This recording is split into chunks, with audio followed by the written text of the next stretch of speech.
Hi, வணக்கம். எல்லாரும் எப்படி இருக்கீங்க? இது ஹேமாஸ் கோலம் வித் ஸ்டோரி. எல்லாரும் எப்பொழுதும் சந்தோஷமா இருக்கணும்னு வேண்டிக்கிறேன். இன்னைக்கு நம்ம ஒரு அழகான கோலத்தை பார்த்துக்கிட்டே நல்ல ஸ்டோரியை கேட்கலாம். வாங்க வீடியோக்குள்ள போகலாம். தாரகையின் பயணம். ஒரு சிறிய கிராமத்தில் வசித்த தாரகைக்கு ஓவியம் வரைவது என்றால் உயிர். ஆனால் அவளுடைய குடும்ப சூழ்நிலை அதற்கு சாதகமாக இல்லை.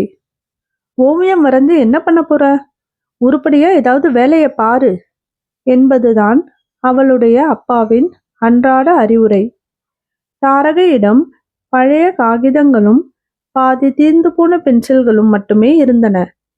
ஆனாலும் அவள் வரைந்த ஓவியங்களில் உயிர் இருந்தது. ஒரு நாள் அந்த கிராமத்திற்கு பெரிய நகரத்திலிருந்து ஒரு கலை விமர்சகர் வந்திருந்தார்.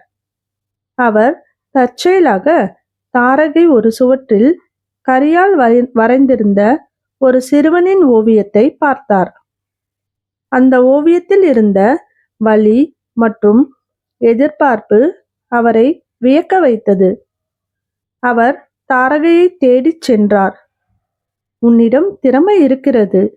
நீ ஏன் நகருக்கு வந்து ஒரு போட்டியில் கலந்து கொள்ளக்கூடாது என்று கேட்டார்.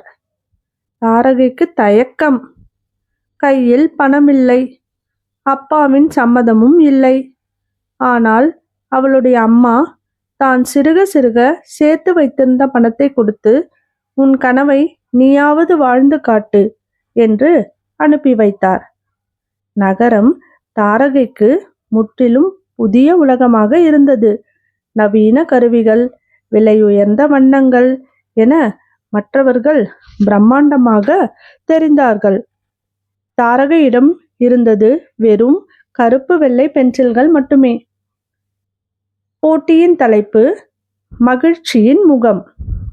மற்றவர்கள் வண்ணத்து பூச்சிகளையும் அழகான கடற்கரைகளையும் வரைந்தனர்.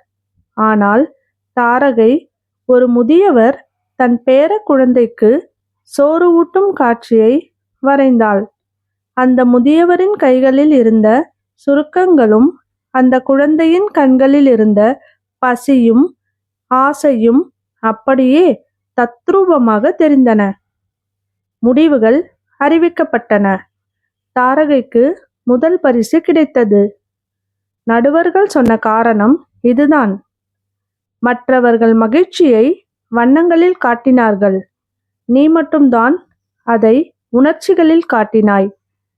தாரகை தன் கிராமத்திற்கு திரும்பிய பொழுது அவளுடைய தந்தை பெருமையுடன் அவளை வரவேற்றார். இன்று அவள் அந்த கிராமத்தில் பல ஏழை குழந்தைகளுக்கு ஓவியம் கற்றுக் கொடுத்து வருகிறாள். கருவிகள் முக்கியமல்ல, உழைப்பும் திறமையுமே வெற்றிக்கு அடிப்படை. கலை என்பது பார்ப்பதற்கு அழகாக இருப்பதை விட உணர்வுகளை தொடுவதாக இருக்க வேண்டும். ஒருவரின் கனவுக்கு கொடுக்கும் சிறிய ஆதரவு பெரிய மாற்றத்தை உண்டாக்கும்.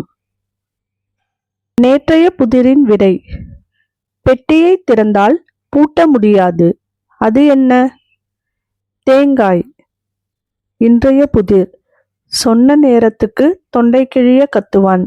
அவன் யார்? இதுக்கு உங்களுக்கு விடை தெரிஞ்சதுன்னா கமெண்ட் பண்ணுங்க. அழகான கோலங்கள் பார்க்கவும் நல்ல கதைகள் கேட்கவும் என்னுடைய சேனலை சப்ஸ்கிரைப் பண்ணுங்க, லைக் பண்ணுங்க, உங்களுடைய ஃப்ரெண்ட்ஸ் அண்ட் ஃபேமிலிக்கு ஷேர் பண்ணுங்க. தேங்க்யூ.